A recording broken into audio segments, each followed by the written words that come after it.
The Galactic Empire had conquered over 3,000 star systems. From crystalline moons of the Varric to the burning deserts of Zaitan, no civilization had resisted them for long.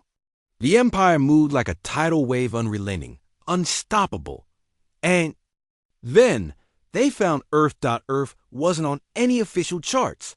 It was a backwater rock in a forgotten arm of the Milky Way, but it had done the unthinkable. One of the Empire's scout ships had gone missing there. Then another. Then 3 more. At first, they suspected pirates. But satellites around the planet showed crude tech, low-level radio chatter, and primitive ion propulsion. "Send the Iron Wave," declared High Admiral Klexer. "Remind these apes why the stars bowed to the Empire." 200 warships departed from the capital of Zinta Prime, including 7 dreadnoughts and an Annihilation-class planetary flattener. Veterans laughed. The Empire had crushed far mightier civilizations with half that force. They never came back. On the bridge of the Galactic Council, panic simmered beneath regal robes and rigid postures. The screen showed an empty void, no pings, no warp trails, no escape pods. The last transmission from the fleet was garbled static, and a single chilling word in Terran Standard: warned.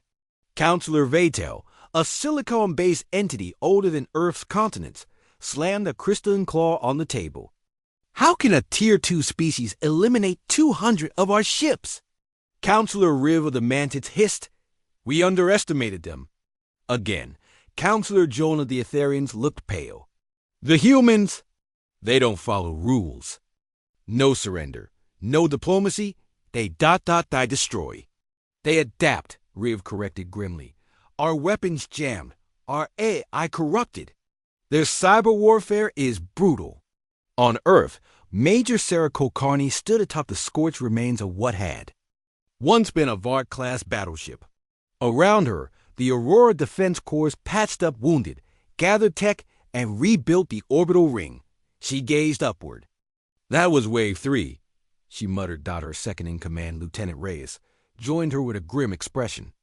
"Global Command confirms. 0 survivors. They didn't even try to talk this time. Just blasted cities. And we responded. In kind," Sarah said. "EMP mines, holojump decoys, targeted worm code injections. I told them don't bring ancient fleet doctrine to a quantum battlefield," Reyes smirked. "They thought we were primitives." Sarah looked at the sky. "Let them think it again." Far across the galaxy, in a sealed black site beyond the Nebulan Rift, a secret council of war convened. No politicians. Just survivors. General Orvik of the Dorati leaned forward. "I fought humans at Titan's Edge. My ship disabled their communications. Grid shut down their thermal shields, and I ordered a strike. When the smoke cleared, they were still coming. Their suits were melted, faces blistered, and they fought harder. A silence settled. An AI construct flickered to life. Analysis complete. Earth is not a Tier 2 world. It's technological. Progression is non-linear. It reverse engineers, adapts, improves within hours." Another voice joined old, gravelly, synthetic. "I warned you," said Admiral Drexus, once feared across 10 sectors. "Humanity doesn't conquer with fleets. They survive. They outthink. They outfight. And if you come for them..." He opened a metallic hand and dropped a piece of shattered alien armor on the table. "You don't come back."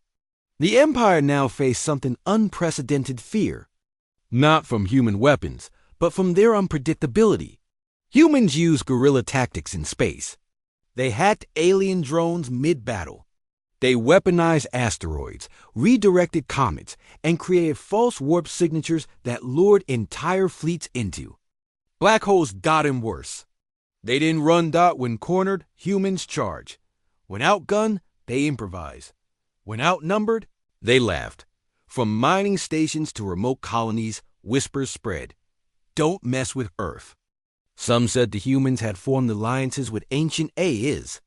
Others claimed their soldiers could fight even after death. Thanks to neural backups and drones, one thing was clear. The Empire had made a terrible mistake. They hadn't just attacked a planet. They had awakened a predator aboard the ISS Nemesis, Earth's flagship battleship hidden in Jupiter's shadow. Admiral Chika Okoye watched the galactic data feeds flood in. Alien worlds going silent, councils panicking. The message was spreading. Her eyes narrowed. They finally understand, a junior officer approached.